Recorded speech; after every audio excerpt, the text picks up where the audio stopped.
말씀으로 하루를 여는 복된 새벽에 하나님이 우리에게 주시는 귀한 말씀은 누가복음 22장 24절부터 27절까지 되겠습니다. 온라인으로 동참하는 여러분도 다 함께 말씀을 펴시고 함께 성경 속으로 들어가 보실까요? 또 그들 사이에 그중 누가 크냐 하는 다툼이 난지라.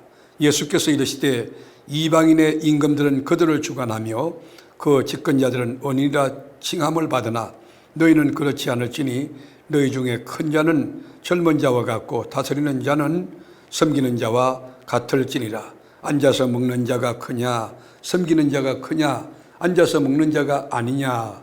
그러나 나는 섬기는 자로 너희 중에 있노라. 아멘. 제들의 생각은 이 땅에서 우리 주님이 왕권을 가지고 아주 절대 권력을 휘두를 이 땅 위의 왕으로 생각했습니다. 경제적인 메시아, 정치적인 메시아, 그렇게 생각했습니다. 그래서 미래의 하늘나라가 이루어지면, 이 땅의 지상왕국이 이루어지면 자정성, 우정성, 그 자리 누가 차지할 것인가, 그게 관심의 초점이었습니다. 그래서 누가 크냐 하는 논쟁을 벌이게 된 것입니다. 이런 제자를 바라보고 있는 우리 주님의 심정이 어땠을까요? 얼마나 미성숙하고 그리고 영적으로 아직 덜 깨어있고 이 친구들 데려놓고 내가 3년 반 동안 헛된 시간 보내지 않았을까? 아마 그런 자괴감이나 그런 후회는 없었을까요? 이런 다툼은 여러분 계속되었습니다. 그게 바로 우리 교회 안에 우리들의 모습 아닙니까? 세속적인 리더십은 다른 사람 위에 군림하고 사람들을 주장하고 영향력을 행사하는 주도권을 쥐는 것입니다. 그러나 너희는 그렇지 않을지니, 제자들은 그래서는 안 된다는 것입니다. 리더의 위치에 오른다면 섬김을 받으려 하지 말고 섬겨야 한다는 것입니다. 다스리는 위치에 있는 사람이라면 오히려 낮아져 섬기는 자가 되어야 한다고 25절 26절에 말씀했습니다. 누가 큰 사람입니까? 식탁에 앉아 먹는 사람입니까? 아니면 식사를 서빙하는 종입니까? 세상에서는 식탁에 앉아서 먹는 사람이 되겠지만 하나님의 나라는 섬기는 자가 큰 자라는 것입니다. 예수님께서 자신에 대하여 나는 섬기는 자로 너희 중에 있노라 27절에 말씀했습니다. 6월절 식사를 하실 때에 누구도 예수님의 발을 씻기지 않았어요. 그들의 관심은 누가 크냐, 그게 집중되어 있었습니다.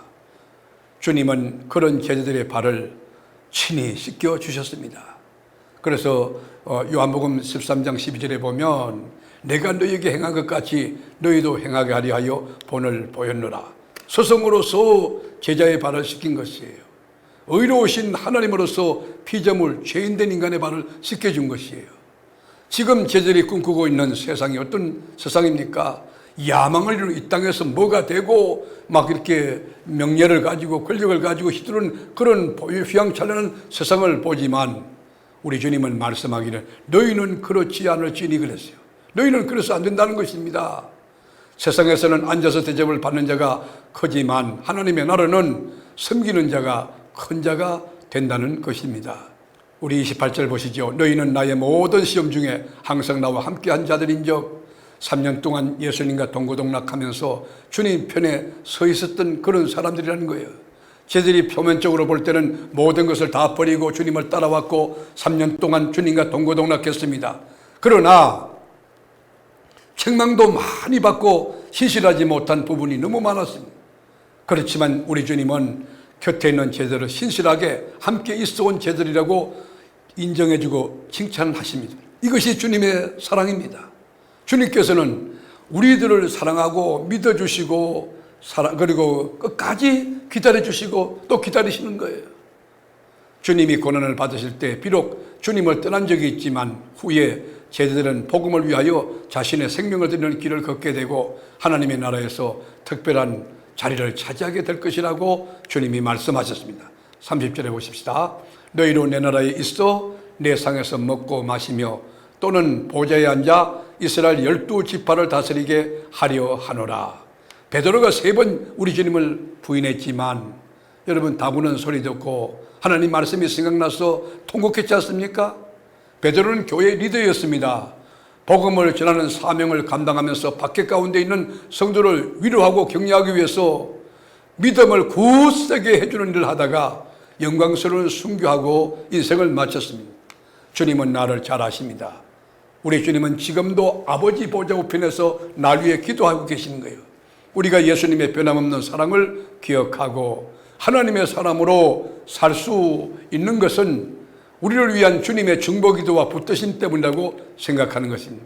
제자는 세상 속으로 들어가서 사역할 때에 여러분 전대나 배낭 그리고 금을 준비하려고 생각했습니다. 여러분 그래서 36절에 보면 이르되 이제는 전대에 있는 자는 가질 것이요 배낭도 그리하고 금 없는 자는 겉옷을 팔아 살지어다. 금이라는 게 뭐예요? 성령의 금을 말하는 거예요. 하나님의 말씀을 말하는 거예요. 우리가 준비할 것은 하나님의 말씀, 성령의 금을 준비하는 거예요. 하나님의 전신갑주를 덧입고 구원의 투구를 쓰고 의의 흉배를 붙이고 믿음의 방패를 가지고 여러분 복음의 신을 신고 하나님의 말씀, 성령의 금을 가져야 된다는 것입니다. 말씀으로 하루 여는 복된 새벽, 여러분은 영적 전사로서 영적인 전쟁을 능히 치러서 이길 수 있는 하나님의 이 완전 무장, 하나님의 말씀으로 무장된 그리스도의 군사입니까? 우리가 낮은 곳을 향하여 갈 때 하나님이 높여주십니다.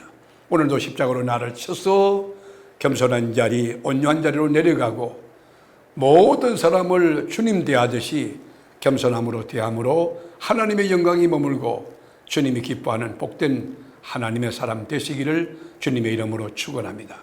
기도하겠습니다. 주님, 그리스도의 재림이 가까운 이때에 성령의 검 하나님의 말씀으로 무장된 그리스도인이 되기 원하오니 우리 창세기부터 계시록까지 말씀을 읽고 묵상하며 그 말씀을 육하기 위해서 애쓰고 노력하는 말씀에 붙들린 자 성령의 사람이 되게 하옵소서.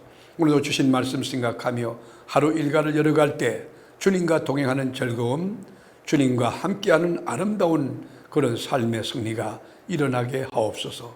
예수님의 존귀하신 이름으로 간절히 축복하며 기도드리옵나이다. 아멘.